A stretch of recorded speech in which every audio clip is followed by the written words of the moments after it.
All right, so we are continuing our cartoon jumble. In order to do that, I need to open up the files. So I go to Documents, I go to my folder, I open it in the Finder, and I'm looking for my PSD file, which we mark with a green dot. And this is the only one I need to open. Because it's a PSD file, which stands for Photoshop Document, I double click on that, it will automatically open Photoshop for me. While it's opening, I can minimize that.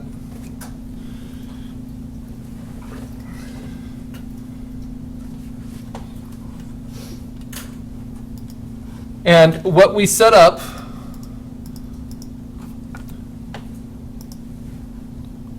were at least 5 different images from online, composited on top of each other. And they are all on multiply mode, so that even though they're black and white images, we don't see any of the whites. And instead, it's like they're printed on transparency. Multiply mode lets any pixels from underneath, from lower layers, come through and darken the layers on top. Now, one bit of house cleaning we're going to do, the background layer. The reason it's called the background layer is it's impossible for the background layer to show transparency because it says background. And we can make it show transparency by double-clicking it and renaming it something like layer 0. And then it turns it into a regular layer, and then we can make it show transparency.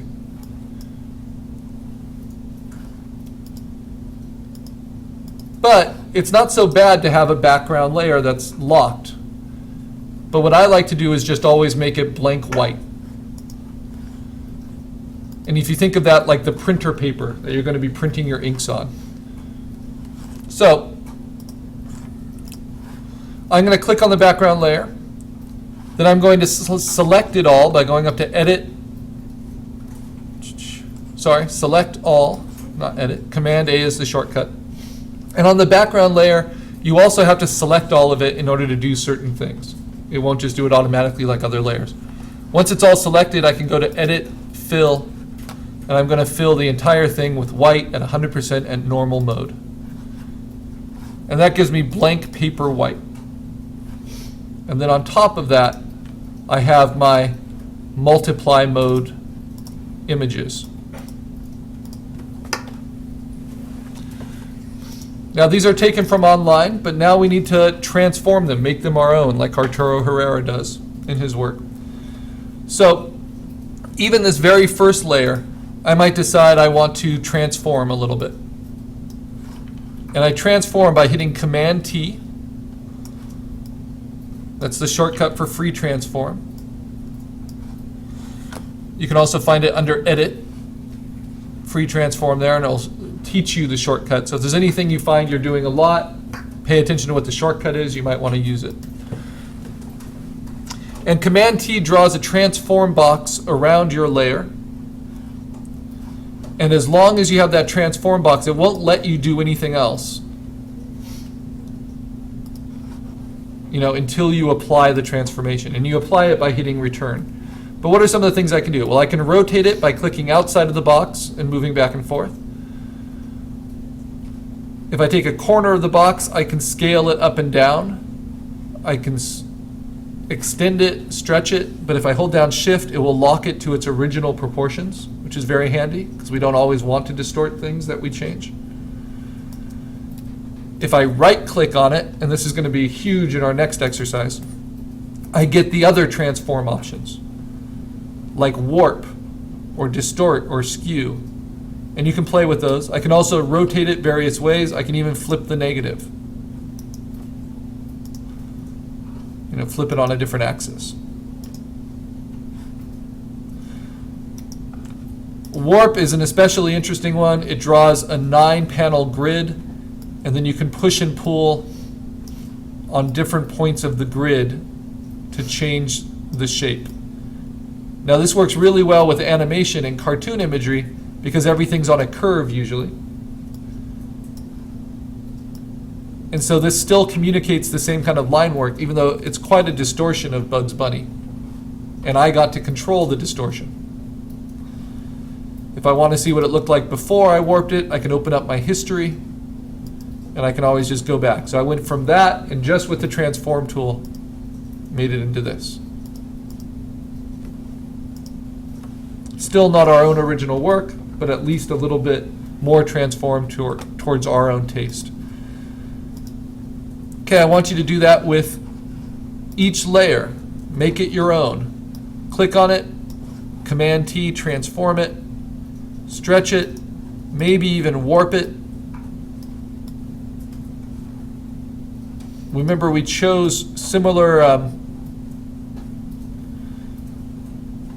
types of images, like I chose Looney Tunes, so that the shapes kind of complement each other. So don't warp it so much that everything looks really weird.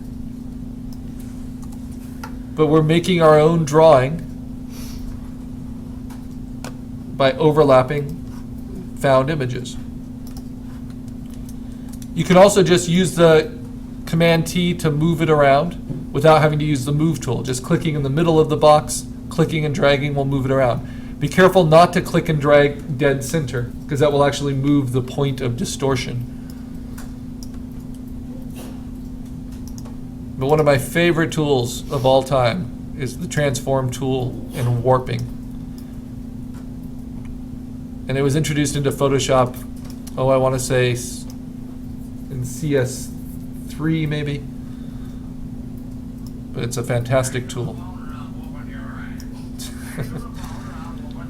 So a good reminder to turn your volume off on your screens. We'll get pop-up ads sometimes. Especially PhotoBucket likes pop-up ads. So you just click in the upper right-hand corner where the speaker is, and you turn that all the way down.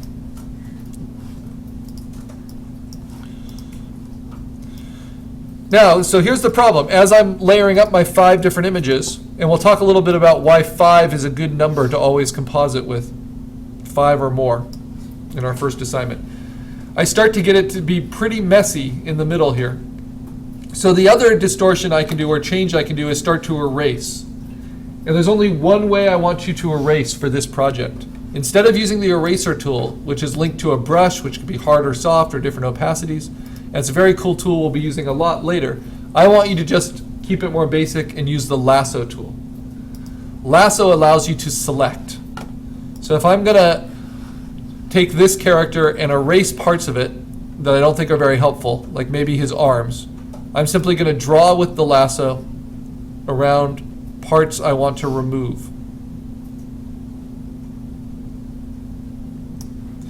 And it will close the loop. It will show with a little trail, a marquee trail, what the selection is. And now that part of that layer is selected, and I can just hit delete. Now to deselect, I can either click outside of my selection, but sometimes that's difficult. The other shortcut is Command D. Command D has all kinds of good uses. And that opens it up quite a bit. And what's fun about using the select tool is then maybe I want to continue that line, use the move tool here, that I opened up, and line it up with something else. Like with Tweety Bird's waist right there. So it looks like Tweety Bird's kind of completing that space.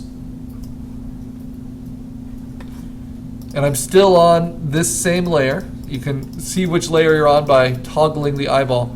And I can use the lasso on only that layer and delete even when I'm seeing multiple layers.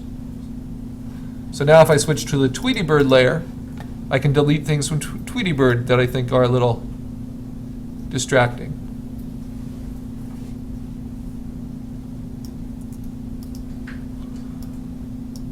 And start to get kind of a more interesting drawing.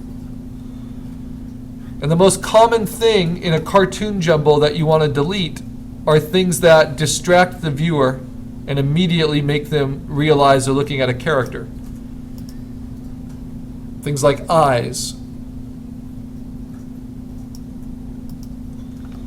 So you take the eyes away and all of a sudden it's a lot harder to recognize, even if it's just one eye. And you can take away as much or as little as you want as you go through. It will give you good practice with the lasso tool. Now I'm just doing it with the mouse, but to have more control of the lasso tool, you might want to do it with your tablet.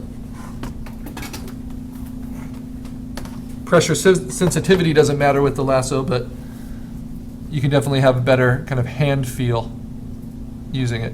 And the lasso tool in this new version, it goes right from the corner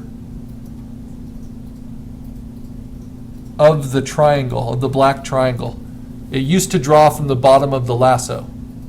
So they've changed that, and it always takes me a little while to get used to because I still use older versions of Photoshop as well.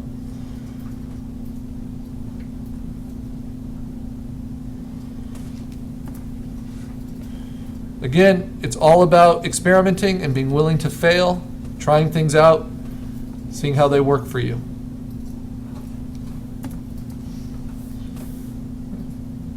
Something like this, just a quick design lesson. You see how the foot kind of lines up with the eyebrow of Tweety Bird. I don't want to have both of those. That's called a tangency, and it's kind of uncomfortable. And so I'm going to pick one to delete.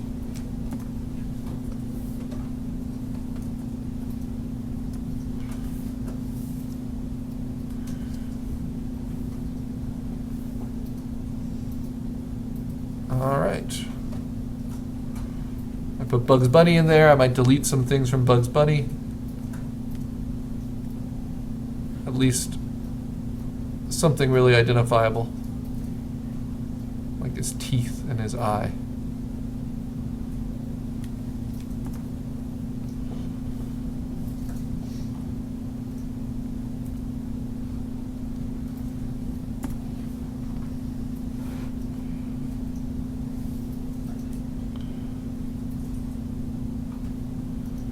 Maybe even a whole foot. And it helps you pay attention to just the line quality that's being used. Okay.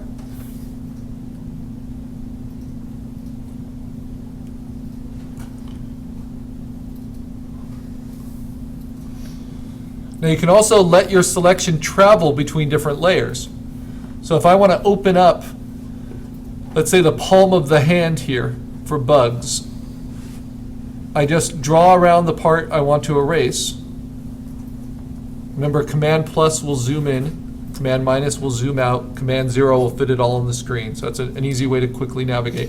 And then also holding down spacebar and clicking and dragging will move you around while you are zoomed in. These are all handy tools we'll get very used to. So I have that selection. I can delete that from the Tweety Bird layer, which is right here. And then I can keep it selected. I haven't deselected, and I can move up to another layer, this layer, and delete it from there. So selections travel, which becomes extremely useful. Because sometimes you'll spend a long time getting just the perfect selection, and you want to be able to use it on multiple layers.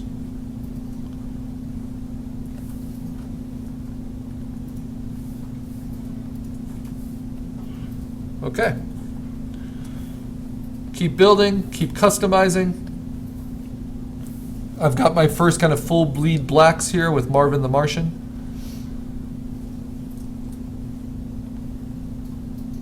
And I'm going to use another selection tool to play with that. But first I'm going to